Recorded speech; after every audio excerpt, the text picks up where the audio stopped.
سے حدیث پاک میں مشکاۃ شریف سے کبیرہ گناہ اور نفاق کی علامتوں کے باب سے اس سے قبل ایک حدیث شریف میں آپ کے سامنے بیان کر دیا تھا. آج بھی انشاءاللہ تعالی اسی باب سے آپ کے سامنے حدیث شریف بیان ہوگی. وعن عبداللہ ابن عمرو رضی اللہ عنہ قال قال رسول اللہ صلی اللہ علیہ وسلم الکبائر الاشراک باللہ وعقوق الوالدین وقتل النفس والیمین الغموس رواہ البخاری وفی روایت انس وشہادت الزور بدل الیمین الغموس متفق علیہ. بخاری اور مسلم شریف میں یہ حدیث ہے.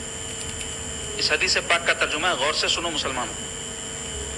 حضرت عبداللہ ابن عمر رضی اللہ تعالیٰ عنہ سے روایت ہے، کہتے ہیں رسول اللہ صلی اللہ تعالیٰ علیہ وآلہ وسلم نے فرمایا کبیرہ گناہ یہ ہے: ایک اللہ کے ساتھ شریک کرنا، 2 والدین کی نافرمانی کرنا، 3 قتل ناحق، اور 4 جھوٹی قسم کھانا. اسے بخاری نے روایت کیا. اور حضرت انس کی روایت میں یمین غموس کے بجائے جھوٹی گواہی دینے کا لفظ آیا ہے.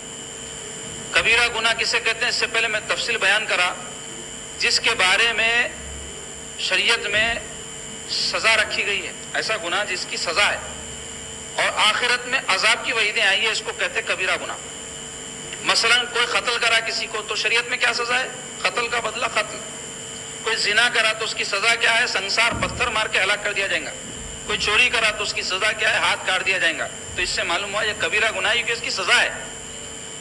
اس کے علاوہ اگر کوئی آدمی غیبت کرا تو شریعت میں اس کی سزا نہیں ہے، گناہ ہے، لیکن اس کا عذاب ہوگا قیامت کے دن. حالانکہ علماء بعض غیبت کو بھی کبیرہ گناہ لکھتے ہیں، اس کے باوجود کہ شریعت میں اس کی سزا مقرر نہیں ہے، کیونکہ یہ اتنا عام ہے گناہ کہ اس کے بارے میں ہر ایک کے پیچھے پڑھ کر اس کو پکڑ کے سزا دینا پریکٹیکلی پاسبل نہیں ہے. لیکن ہے تو بہت بڑا گناہ یہ بھی.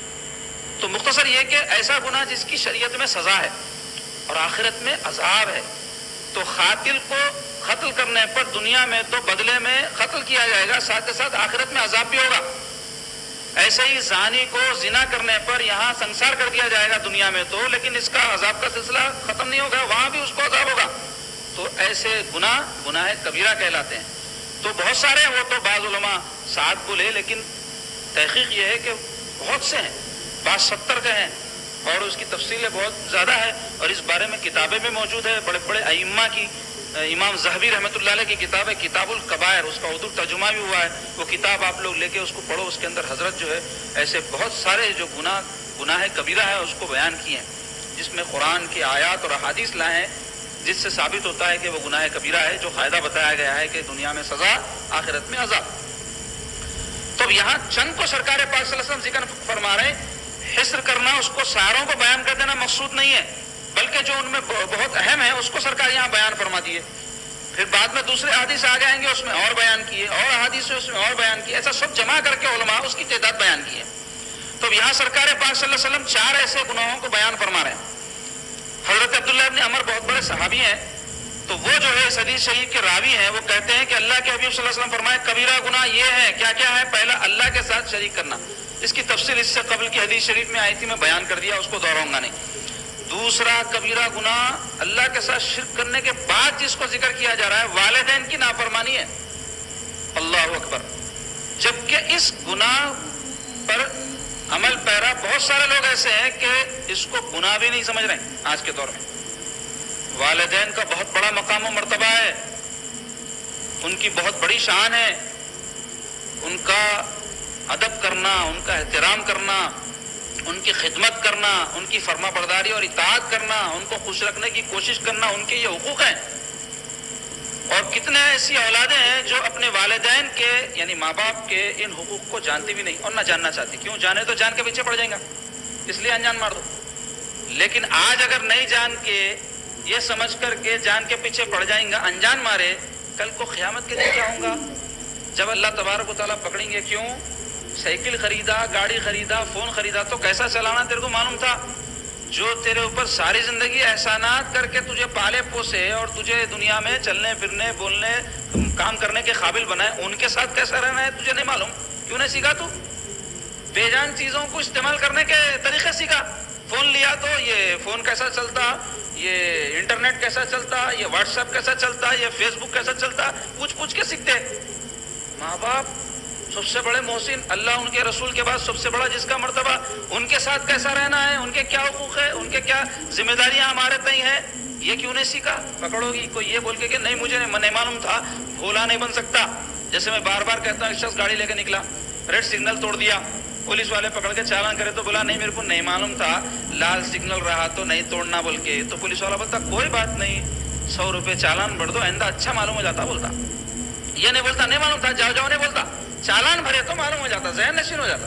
تو ایسے ہی سزا جب ملے گی تو جب آپ کو معلوم ہوگا، لیکن وہ ایسا موقع نہیں ہوگا پلٹ کے آ کے اس کو ریکٹیفائی کر سکے، صحیح کر سکے، درست کر سکے. کیوں؟ آخرت میں ملیں گی نا سزا. بعض لوگوں کو تو دنیا میں ملتی. بعض حدیث میں آیا ہے کہ بعض گناہ ایسے ہیں جس کی سزا دنیا میں ہی مل جاتی، اس میں سے ایک والدین کی نافرمانی بھی ہے. تو والدین کی نافرمانی گناہ کبیرہ ہے، سخت گناہ ہے. اور اللہ تعالیٰ نے اپنے ساتھ شرک کرنا جو سب سے بڑا گناہ، اس کے بعد ذکر فرمایا ہے اس کو اللہ کے نبی صلی اللہ علیہ وسلم کے زبان مبارک سے. تو قرآن مجید میں، احادیث میں بکثرت آیات، قرآن میں بکثرت احادیث، مجمع احادیث میں وارد ہوئے ہیں جس میں والدین کے ساتھ اس نے سلوک کرنے، ان کی فرما برداری کرنے اور ان سے نافرمانی نہیں کرنے کا حکم دیا گیا ہے. قرآن مجید میں اللہ تعالیٰ فرما رہے ہیں وَقَضَىٰ رَبُّكَ أَلَّا تَعْبُدُوا إِلَّا إِيَّاهُ وَبِالْوَالِدَيْنِ إِحْسَانًا إِمَّا يَبْلُغَنَّ عِندَكَ الْكِبَرَ أَحَدُهُمَا أَوْ كِلَاهُمَا فَلَا تَقُل لَّهُمَا أُفٍّ وَلَا تَنْهَرْهُمَا وَقُل لَّهُمَا قَوْلًا كَرِيمًا وَاخْفِضْ لَهُمَا جَنَاحَ الذُّلِّ مِنَ الرَّحْمَةِ وَقُل رَّبِّ ارْحَمْهُمَا كَمَا رَبَّيَانِي صَغِيرًا. اتنی آیت ہے، اس بارے میں ایک آیت بیان کر رہا ہوں، ایسے بہت سارے آیات ہیں قرآن مجید میں. اس آیت میں اللہ تعالیٰ کیا فرما رہے ہیں وَقَضَىٰ رَبُّكَ أَلَّا تَعْبُدُوا إِلَّا إِيَّاهُ. اور آپ کے پروردگار نے یہ حکم دیا ہے، یہ فیصلہ فرما دیا ہے. کیا فیصلہ فرمایا؟ اللہ تعبدوا الا اياه، کہ عبادت نہ کی جائے مگر صرف اسی، یعنی اللہ تعالیٰ کی عبادت کا حق صرف اللہ کا ہے، اللہ ہی کو معبود مانا جائے. یہ حکم دیا جا رہا. اب اس کے فوری بعد کیا ذکر ہو رہا؟ تو اب اللہ کی عبادت کی تاکید کے بعد اگر کوئی چیز آئے گی تو نمبر کے اعتبار سے دوسرے نمبر پہ جب رہے گی تو اس کی اہمیت کتنی ہوگی آپ اندازہ لگاؤ کہ اپنی عبادت کے ساتھ اس کو ذکر فرمایا. حکم ہو رہا ہے کہ عبادت نہ کرو مگر اللہ کی. وَقَضَىٰ رَبُّكَ أَلَّا تَعْبُدُوا إِلَّا إِيَّاهُ وَبِالْوَالِدَيْنِ إِحْسَانًا، اور والدین کے ساتھ اچھے طریقے سے رہو، ان کے ساتھ اچھا برتاؤ کرو، احسان کرو. احسانہ کا جو لفظ ہے تو وہ مانے احسان کرنے کے نہیں ہیں کہ والدین پہ کوئی احسان کر ہی نہیں سکتا. والدین کے جو احسانات اولاد پر ہوتے ہیں اور ان کا جو مقام و مرتبہ ہے ان پر پلٹ کر کوئی احسان نہیں کر سکتا. حسن سلوک کر سکتا ہے، ان کے احسانات کا بدل بھی کوئی نہیں دے سکتا، کیونکہ ان کا جو احسان ہے اس کا کوئی بدل نہیں ہے. اس لیے حکم کیا ہے؟ اس احسان کی تفسیر میں علماء لکھتے ہیں اس لفظ احسان کی کہ ان کے ساتھ اچھا سلوک کرو، حسن کے ساتھ رہو، اچھے طریقے سے رہو، ان کے ساتھ بہترین طریقے سے رہو.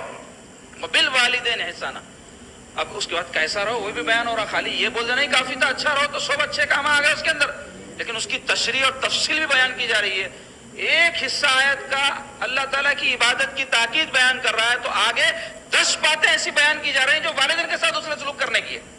تو ارشاد ہو رہا ہے وَبِالْوَالِدَيْنِ إِحْسَانًا إِمَّا يَبْلُغَنَّ عِندَكَ الْكِبَرَ أَحَدُهُمَا أَوْ كِلَاهُمَا، کہ دیکھو ان دونوں میں سے دونوں یا کوئی ایک ضعیفی کو پہنچ جائے، بوڑھے ہو جائے. تو آدمی بوڑھا ہوگا تو کمزور ہو جاتا، مجبور ہو جاتا، محتاج ہو جاتا. تو ارشاد ہو رہا ہے فَلَا تَقُل لَهُمَا اُف، تو ان کو اف بھی مت کر. اب اف کسے کہتے ہیں؟ عرف میں اف ایسے کام یا ایسی بات کو کہتے ہیں جو کم تر درجے کی کسی کے ساتھ ناگواری کا اظہار ہو. ناگواری کے اظہار کا کم ترین طریقہ، ناگواری کے اظہار کا انتہائی طریقہ کیا؟ آدمی مار پیٹ شروع کر دے کسی کو. اس سے کم طریقہ کیا ہے؟ زبان سے برا بھلا بولے. اس سے کم تر طریقہ کیا ہے؟ اپنی پیشانی پر بل لائے، اپنا چہرہ بنا لے، یا کوئی بات ناگوار گزرے تو چہرہ پھیل لیتے، منڈی پھیل لیتے. تو جو کم ترین طریقہ ہو سکتا ہے اس کو اف کہا جا رہا ہے. یعنی ان کو اف بھی مت کہو. تو اف مت کہو مطلب زبان سے اف مت کہو نہیں ہے، وہ اس سے روکا نہیں جا رہا ہے، بلکہ کوئی بھی ادنا سی درجے کی ناگواری کا اظہار مت کرو. فلا تقل لهما اف، کیونکہ حدیث شریف میں آیا ہے اف کے علاوہ اگر کوئی اور بھی لفظ اس سے کم درجے کی ناگواری کا ہوتا تو اللہ تعالیٰ اس کو ذکر فرماتا. مگر انسانی زبان کی مجبوری ہے یہ کہ یہی لفظ ہے، اس سے زیادہ کوئی اور لفظ ہے نہیں. اس واسطے وہی لفظ استعمال کیا گیا تاکہ لوگوں کو یہ بات سمجھائی جا سکے کہ کم سے کم درجے کی بھی ناگواری اگر ہے تو وہ بھی تم اپنے والدین کے ساتھ مت کرو. فلا تقل لهما اف ولا تنهرهما، اور نہ ان کو جھڑکو، خاص طور پہ ضعیفی میں. کیونکہ ضعیفی میں کیا ہوتا ہے؟ ماں باپ جو ہے چڑچڑے ہو جاتے ہیں. کوئی بھی آدمی چڑچڑا ہو جاتا ہے، عمر جیسے جیسے بڑھتی بیماریاں آ جاتی ہے، کمزور ہو جاتا، اپن جیسا چاہتا معاملات زندگی نہیں چلتے تو اس میں چڑچڑاپنا طبیعت میں پیدا ہوتا، نا امیدی ہونے کی وجہ سے. جیسے کوئی آدمی فالج کا مریض ہو گیا تو غیر فالج زدہ شخص سے زیادہ چڑچڑا ہوتا. کیوں؟ ہاتھ پاؤں کام کرنے والا کام کرتے رہتا اپنے ہاتھ پاؤں سے، اس کو احساس نہیں رہتا. جیسے ہی وہ ہاتھ وہ پاؤں فالج کی وجہ سے کام نہیں کرتے تو آدمی میں نا امیدی پیدا ہوتی، چڑچڑاپنا ہو جاتا. تو ایسے ہی ضعیفی میں بھی آدمی میں چڑچڑاپنا پیدا ہوتا. تو ماں باپ کبھی کر دیتے ہیں ناگواری کا اظہار اپنی اولاد کے ساتھ، یا ان کے ساتھ جو ہے سختی سے پیش آتے ہیں. تو حکم ہو رہا ہے فلا تنہرہما، ان کو مت جھڑکو، وقل لہما قولا کریما، اور ان سے اچھی گفتگو کرو، بہترین انداز میں ان سے گفتگو کرو. یعنی ان کے چڑچڑے پنے پر بھی جواباً اف کرنا یا جھڑکنا تو دور کی بات ہے، نرمی سے گفتگو کرو. اماں جان، ابا جان، اس طریقے سے پیش آؤ. تو فقل لہما قولا کریما واخفض لہما جناح الذل من الرحمہ، یہ نہ صرف بلکہ اپنے دونوں بازوؤں کو ان کے سامنے جھکا دو.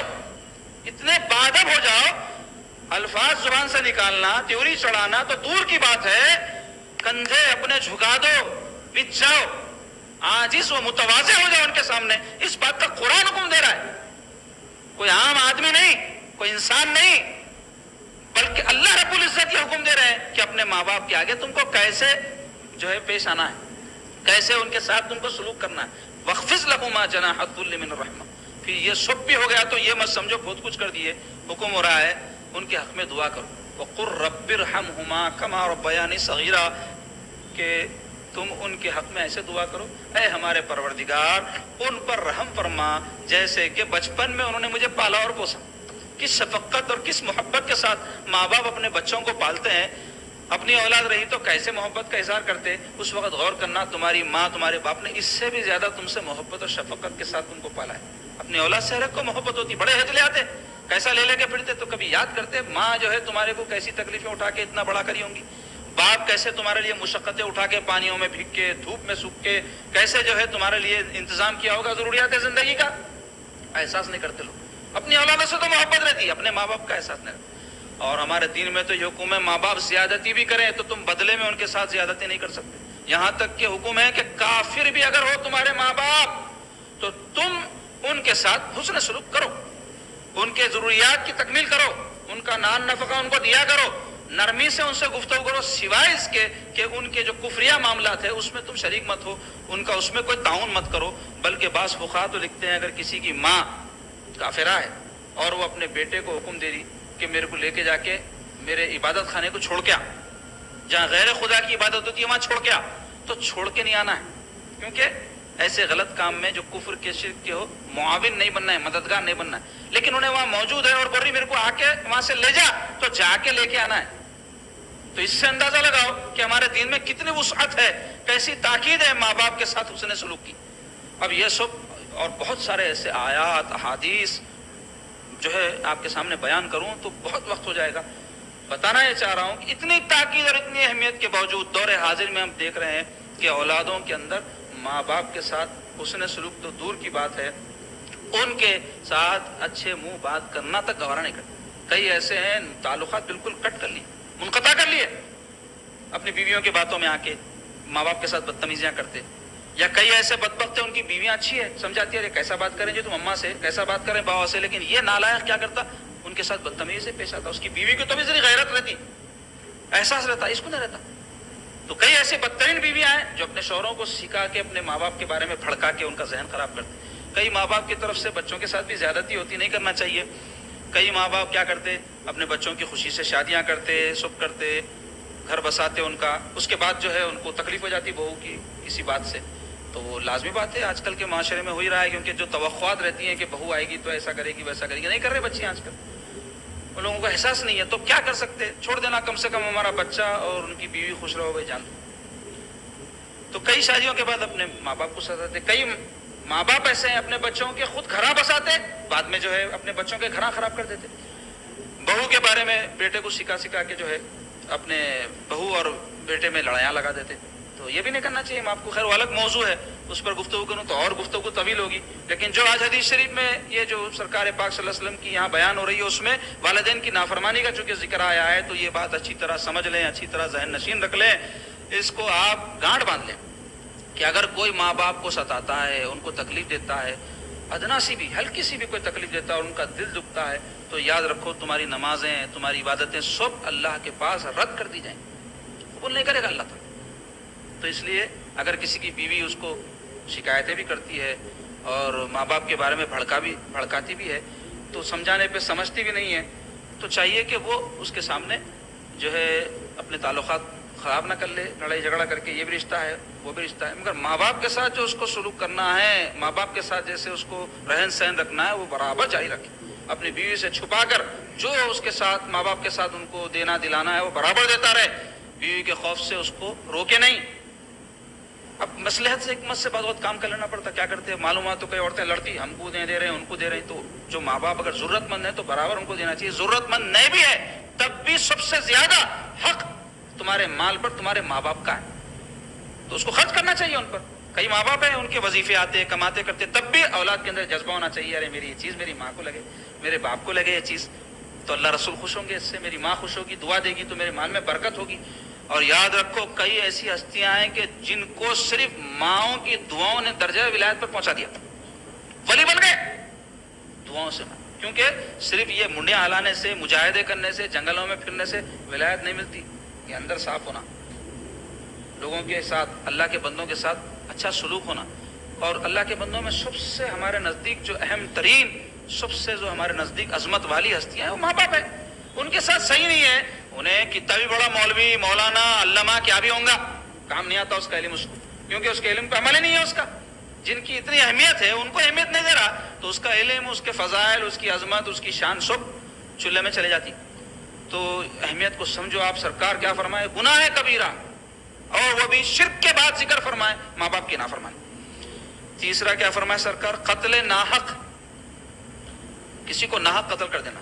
آج ہمارے معاشرے میں یہ بات عام ہو گئی، چونکہ جو ہمارا مقررہ وقت ہے آج کے حدیث پاک کے سلسلے میں وہ ختم ہو گیا، اس لیے انشاءاللہ ابھی اور جو دو اس میں گناہ کبیرہ ذکر ہوئے ہیں اور ایک بھی حدیث ہے جس میں اس کے علاوہ بھی اور گناہ کبیرہ کا ذکر ہوا ہے، اس کو ہم آئندہ جو ہے 10 میں آپ کے سامنے بیان کریں گے۔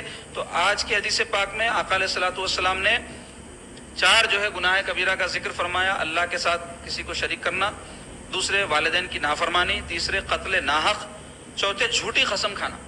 تو انشاءاللہ تعالی اس حدیث شریف میں جو گناہ کبیرہ آج ذکر نہیں کیے گئے، یعنی تفصیل نہیں بیان کی گئی اس کی، آئندہ اتوار کے درس میں، اور اس کے بعد جو حدیث شریف ہے اس میں دیگر ہیں، اس کو انشاءاللہ آپ کے سامنے ہم آئندہ درس میں بیان کریں گے۔ اللہ تبارک و تعالی ہم کو گناہ کبیرہ سے بھی اور گناہ صغیرہ سے بھی محفوظ رکھے۔ گناہ صغیرہ کو معاملے نہیں سمجھنا، بزرگان دین کہیں کہ کوئی چھوٹے چھوٹے گناہوں کو چھوٹا سمجھ کے کرتے گیا تو وہ بڑے میں بدل جاتے، یعنی بڑے گناہ بھی اس سے سرزد ہو جاتے۔ کوئی لیٹ لیا، یعنی کھلے ویرہ ہیں، خالی ارتھنگ ہے بلکہ ویروں کو ہاتھ لگانے کا عادی ہو گیا تو بعض اوقات 60 ہے 100 ویر کو بھی ہاتھ لگ جاتا اور صاف ہو جاتے۔ تو ایسے ہی آدمی کوئی چیز کو لیٹ لیا، معمولی سمجھا، تو ہمیشہ اس بات کا خطرہ رہتا کہ وہ بڑی مصیبت میں گرفتار ہو جائے۔ تو آپ کیا کرتے زندگی میں؟ آپ دیکھو ہر قسم کی چھوٹی چھوٹی مصیبت سے بھی اپنے کو بچانا چاہتے، بڑے مصیبت کے تو قریب میں پھٹکنا چاہتے، تو پھر چھوٹے گناہوں کو چھوٹا کیوں سمجھے؟ اللہ تعالیٰ ہی کی نافرمانی ہے وہ بھی، تو اس سے بھی ہم کو اپنے آپ کو بچانا چاہیے۔ اللہ تعالیٰ ہم سب کو ایسی باتوں سے محفوظ رکھے۔